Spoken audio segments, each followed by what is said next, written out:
ዕድሜኻ ኣብ መበል 20ታት ወይ 30ታት ድዩ ዘሎ? ኩሉ ዓለም ንቕድሚት ክስጉም ከሎ ንስኻ ጥራይ ኣብ ዘለኻዮ ደው ዝበልካ ወይም ድማ እንድሕሪት ዝተረፍካ ኮይኑ ይስምዓካ ዶ? ዙርያኻ ክትጥምት ከለኻ ኩሉ ሰብ ናይ ህይወቱ መስመር ዝረኸበ ይመስል። ገሊኦም ዓበይቲ ትካላት መስሪቶም፣ ገሊኦም ኣብ ናይ ስራሕ ዓለም ጫፍ በፂሖም፣ ገሊኦም ድማ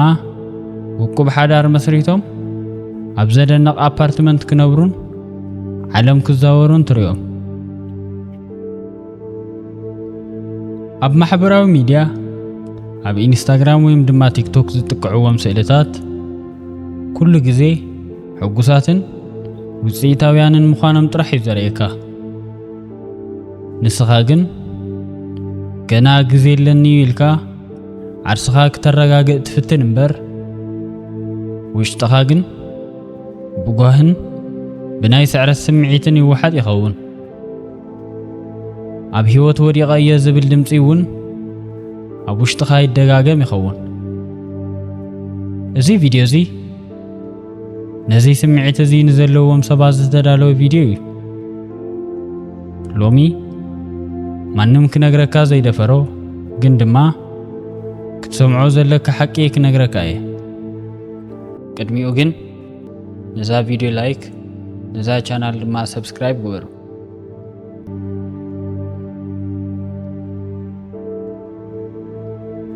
ንስኻ ዝወደቕካ ሰብ ኣይኮንካን። ንስኻ ግዳይ ናይቲ ፍጹምነት ዝሰብኽ ናይ ሓሶት ትረኻ ኢኻ።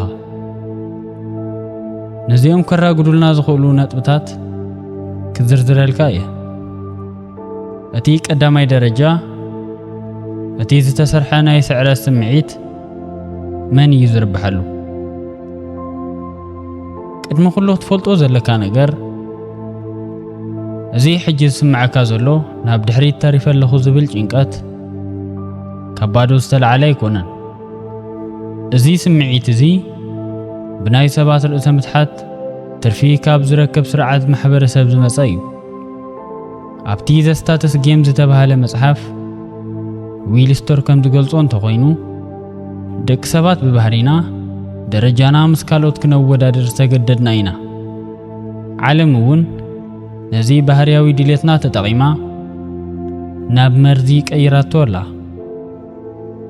ሓደ ዘይጭበጥ ናይ ዓወት መለክዒ እውን ሰሪሓትልና ትርከብ። ካብቶም መለክዒታት እቶም ዝተወሰኑ ዕድሜኻ 30 ከይመልአ ዓብይ ናይ ስራሕ ዓወት ክህልወካ፣ ፍጹም ዝኾነ ኣካላዊ ቅርጺ ክህልወካ፣ ዝተረጋግዐ ናይ ፍቕሪ ህይወት ክህልወካ፣ ብቑዕ ናይ ገንዘብ ዓቕሚ ሒዝካ ዓለም ክትዛወር ከም ዘለካ ትነግረካ። እዚ ግን ንምንታይ እዩ? ምክንያቱም ሓደ ነገር ከም ዝጎደለካ ተሰሚዕካ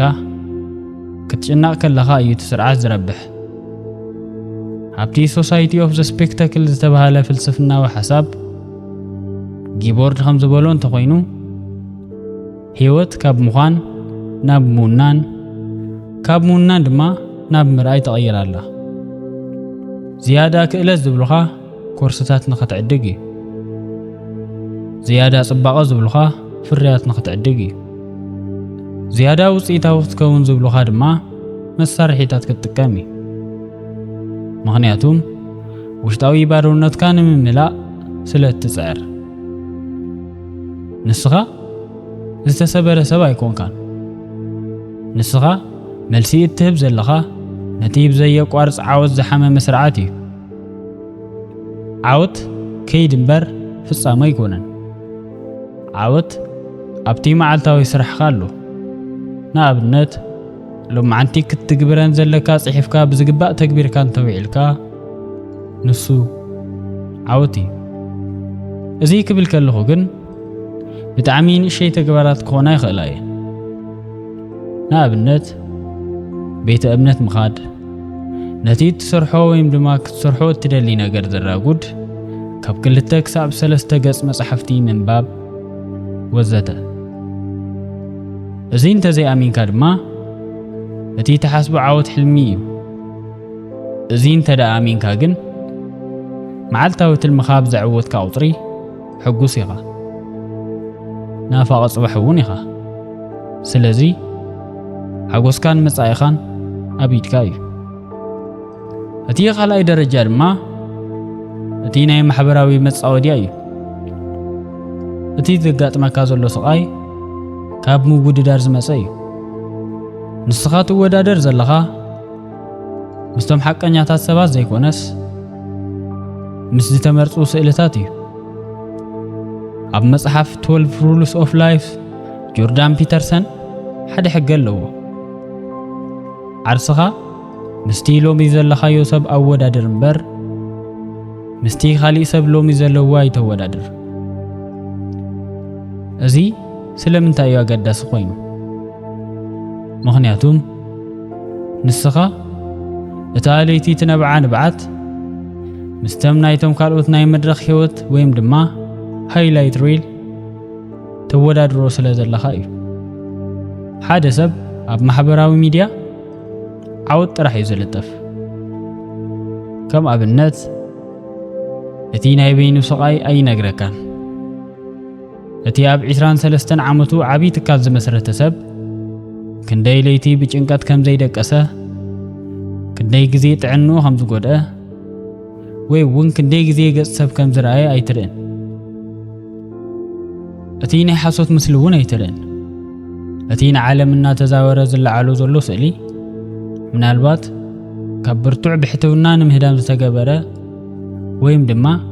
ብልቃሕ ዝተሸፈነ ክኸውን ከም ዝኽእል ኣይትርእን እቲ ዝፈረሰ ርክብ እውን ኣይትርእን እቶም ፍጹም ዝመስሉ መጻምዲ ካብታ ካሜራ ወጻኢ ክባኣሱን ክናኸሱን ኣይትርእን ማሕበራዊ ሚድያታት ብኢንዱስትሪ ደረጃ ጽዕንቶን ምፍጣር ዝተሰርሑ እዮም እቲ ኣልጎሪዝም ዝያዳ ብቑዕ ከም ዘይኮንካ ክስምዓካ ከሎ እዩ ዝያዳ ግዜኻ ኣብቲ ስልኪ ከም እትሕልፍ ዝገብረካ ዝያዳ ሰባት ትከታተል ዝያዳ ትቐንእ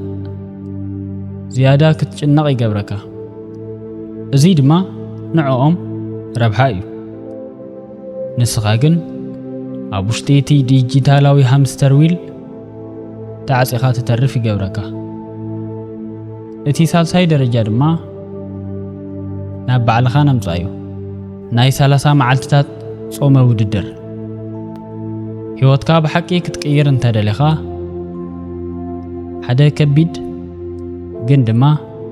ንህይወትካ ዝቀይር ስጉምቲ ክትወስድ ክሓተካ እየ ን30 መዓልቲ ካብ ምውድዳር ጾም ኣብቲ ዲጂታል ሚኒማሊዝም ዝተባሃለ መጽሓፍ ካል ኒውፖርት ከም ዝብሎ ካብ ዲጂታል ዓለም ምፍላይ ማለት ንነብስኻ ዳግማይ ንምርካብ ትጥቀመሉ መሳርሒ እዩ ይብል እዚ ማለት ን30 መዓልትታት ካብ ማሕበራዊ ሚድያ ረሓቕ ስልከ ልዕልካ ሰባት ኣበይ ከም ዝበጽሑ ካብ ምርኣይ ተቆጠብ ኣብዘን መዓልትታት እዚኣተን እቲ ናይ ዶፓሚን ወልፊ ወይም ድማ ዶፓሚን አዲክሽን ክቃለሰካ እዩ ካልኦት እንታይ ይገብሩ ከም ዘለው ክትፈልጥ ክትህንጦ ኢኻ ዓለም ከም ዝሓለፈትካ ኮይኑ ክስምዓካ እዩ እዚ ግን ምልክት ምሕዋ እዩ እቲ ዓውዓውታ ጸጥ ምስ በለ ውሽጣዊ ድምጽኻ ክትሰምዕ ክትጅምር ኢኻ ኣነ ብሓቂ እንታይ እየ ዝደሊ ንዓይ ትርጉም ዘለዎ ህይወትከ እንታይ እዩ እዞም ሕጂ ዘለውኒ ሽቶታት ናተይ ድዮምስ ወይስ ማሕበረሰብ ዝጸዓኖም እዮም ኢልካ ዓርስኻ እውን ክትሕትት ኢኻ ብሬኒ ብራውን ኣብ መጽሓፍ ዘ ጊፍትስ ኦፍ ኢምፐርፌክሽን ከም እትብሎ ዓወት ማለት ንመንነትካ ተቐቢልካ ብናትካ መዐቀኒ ምንባር ማለት እዩ እቲ ናይ ዓለም ዓውዓውታ ምስ ዝዕጾ ንዓይ ትርጉም ዘለዎ ህይወት እንታይ እዩ ኢልካ ክትሕትት ትጅምር ምናልባት ከምቲ ኩሉ ሰብ ዝሰርዖ ዲቕ ዝበለ መርዓ ንዓኻ የድለይካን ይኸውን ምናልባት እቲ ኩሉ ሰብ ዝጎየሉ ስራሕ ንዓኻ ሰላም ይህበካን ይኸውን ናብቲ ራብዓይ ደረጃ ክንሰግር ከለና ድማ ህይወት ቀጥታዊ መስመር ኣይኮነትን እቲ ካሊእ ክትፈልጦ ዘለካ ዓቢ ሓቂ ዕድመ 30 ማለት ኩሉ ነገር ተወዲኡ ህይወትካ ፍጹም ክትከውን ዘለዋ ግዜ ኣይኮነን የግዳስ በአንጻሩ መበል 20ታትን 30ታትን ዕድመ ማለት ናይ ምፍታን ግዜ እዩ ኣብቲ ዘ ዲፋይኒንግ ዲኬድ ዝተባሃለ መጽሓፍ ሜግጃይ ከም ዝብሎ እንተኾይኑ እዚ ዕድመ እዚ አይደንቲቲ ካፒታል ወይም ድማ ናይ መንነት ሃብቲ እትእክበሉ ግዜ እዩ መብዛሕትኡ ግዜ ህይወት ከም ዝስዕብ ይመስለና ትምህርቲ ምውዳእ ስራሕ መሓዝ መኪና ምግዛእ ሓዳይር ምግባር ከምኡውን ቆልዓ ምውላድ እዚ ግን ናይ ማሽን ጉዕዞ እዩ ናይ ሰብ ህይወት ሓንሳም ላዕሊ ሓንሳም ታሕቲ እዩ ብዙሓት ኣብ ህይወቶም ኣዝዮም ዝተዓወቱ ሰባት ናይ መጀመርያ ስርሖም ዘይተዓወተ እዩ ነይሩ ከም ኣብነት ቪራ ዋንግ ናብ ፋሽን ዲዛይን ዝኣተወትሉ ዕድሚያ 45 ኮነ እዩ ነይሩ ሳሙኤል ኤል ጃክሰን እውን ናይ መጀመርያ ዓቢ ስራሕ ዝረኸበ ኣብ 43 ዓመቱ እዩ ኮሎኔል ሳንድረስ እውን ወይም ድማ KFC ዓወት ዝረኸበ ኣብ 60ታት ዕድሚኡ እዩ ውድቀት ማለት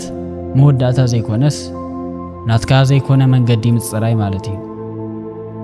እቶም ብጭንቀት እቲ ዝተባሃለ መስመር ጥራይ ዝኽተሉ ሰባት